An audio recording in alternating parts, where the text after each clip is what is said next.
Selamat pagi Bapak Ibu Saudara yang terkasih di dalam Tuhan Yesus Kristus. Bertemu kembali di renungan pagi. Mari sebelum kita menerima firman Tuhan, kita terlebih dahulu berdoa. Bapa kami surgawi, Bapa yang bertahta di dalam surga yang maha mulia.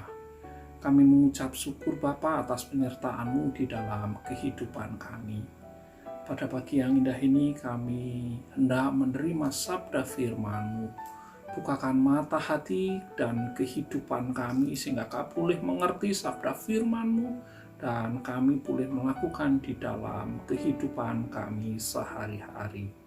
Terima kasih Bapa, permohonan kami ini hanya kami minta di dalam nama Tuhan dan Juru Selamat kami, Tuhan Yesus Kristus.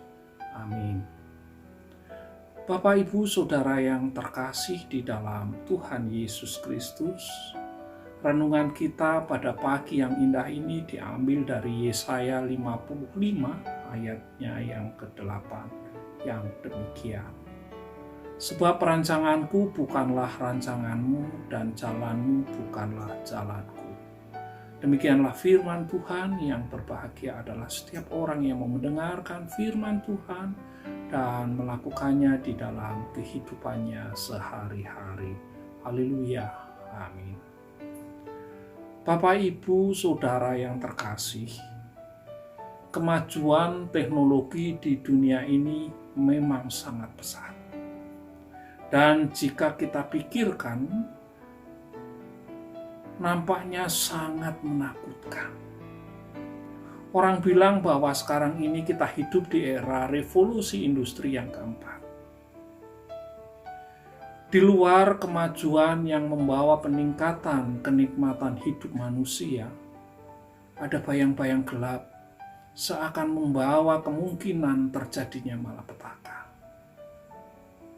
Kelihatannya manusia sudah hampir menyerupai Tuhan-Tuhan kecil yang bisa menciptakan kehidupan di dalam laboratoriumnya. Manusia juga bisa belajar dari komputer untuk mengerjakan apapun tanpa bimbingan guru atau orang tua. Dengan kemajuan teknologi dan perubahan suasana sosial dan teologi, mau tidak mau kita akan berpikir bagaimana dunia ini akan merubah dan berubah pada tahun-tahun mendatang.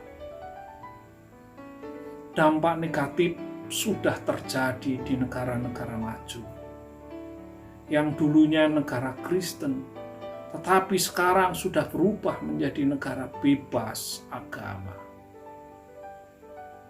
Dengan perubahan sosial dan hukum, setiap orang bebas melakukan apa saja, asal tidak merugikan orang lain. Kemajuan manusia zaman ini sangat mirip dengan apa yang terjadi dengan pembangunan Menara Babel. Kejadian 11, bagaimana manusia berkata satu dengan yang lainnya demikian.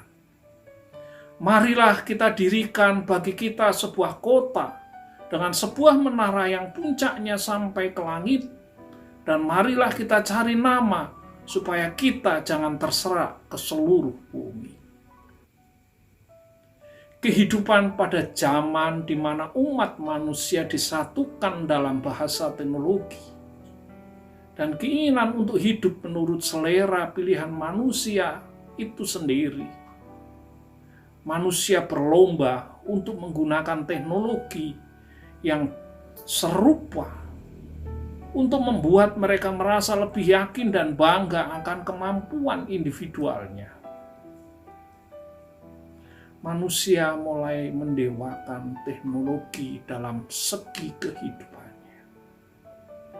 Manusia tidak lagi bergantung kepada Tuhan, karena mereka yakin dapat memilih cara hidup yang mereka sukai. Manusia dengan teknologi merasa yakin dapat mencapai langit. kehidupan keluarga pun terpengaruh oleh kemajuan teknologi. Komunikasi antara anggota keluarga cukup diganti dengan komunikasi melalui komputer dan HP. Fungsi orang tua dan guru menjadi menurun karena internet dan berbagai program komputer bisa mengajarkan apapun yang ingin diketahui oleh anak-anak kita, oleh anak-anak sekarang. Rasa hormat kepada orang tua menjadi berkurang karena anak-anak memandang mereka ketinggalan zaman. Orang tua sekarang gaptek, tidak mengetahui teknologi. Tuhan yang dikenal oleh orang tua mereka sekarang cenderung menjadi tokoh dongeng anak-anak. Kepercayaan kepada Tuhan pelan-pelan menghilang, luntur. Karena agaknya Tuhan tidak dapat mengikuti kemajuan teknologi dan sosial di dunia ini. Boleh dikatakan katanya Tuhan itu gaptek. Bapak, Ibu, Saudara yang terkasih di dalam Tuhan Yesus Kristus. Dengan kemajuan teknologi sekarang ini, keluargalah tempat pertahanan terakhir bagi anak-anak Tuhan, khususnya bagi umat Kristiani. Di luar keluarga, kehidupan masyarakat diatur oleh teknologi dan hukum manusia. Jika keluarga kita tidak lagi dapat mempertahankan iman dan nilai-nilai Kristen, Tuhan akan diganti dengan kepercayaan kepada manusia dan teknologi dalam waktu yang tidak terlalu lama. Bapak, Ibu, Saudara yang terkasih, disinilah peran keluarga dalam membangun iman Kristus kepada keluarga dan anak-anak sangat diperlukan. Bukan berarti orang tua dan anak menjauhi teknologi, namun dengan teknologi dibangun iman percaya kepada Tuhan.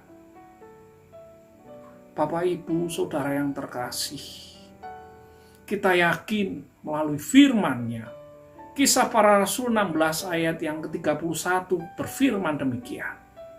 Percayalah kepada Tuhan Yesus Kristus dan engkau akan selamat, engkau dan seisi rumahmu. Bapak, Ibu, Saudara yang terkasih, pagi ini kita merenungkan kemana dunia ini akan membawa kita dan anak cucu kita. Kalau kita renungkan, mungkin kita menjadi maskul. Mungkin juga timbul rasa takut akan apa yang akan terjadi dengan anak cucu kita di masa depan. Tetapi firman Tuhan dan ayat-ayat bacaan kita di atas jelas menyatakan bahwa Tuhan yang Maha Besar mempunyai rencana-rencana yang tidak bisa dimengerti oleh manusia. Manusia dengan segala kepandaian dan rencananya tidak mungkin bisa mengalahkan Tuhan kita. Bapak, Ibu, Saudara yang terkasih di dalam Tuhan Yesus Kristus, apa yang perlu kita teruskan hanyalah tetap percaya kepadanya.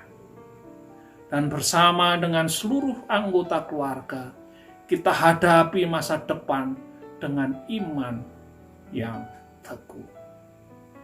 Firman Tuhan sebagai penghujung renungan kita pagi yang indah ini, saya bacakan dari 1 Petrus 5 ayat yang ke-7 sebagai penguat kita.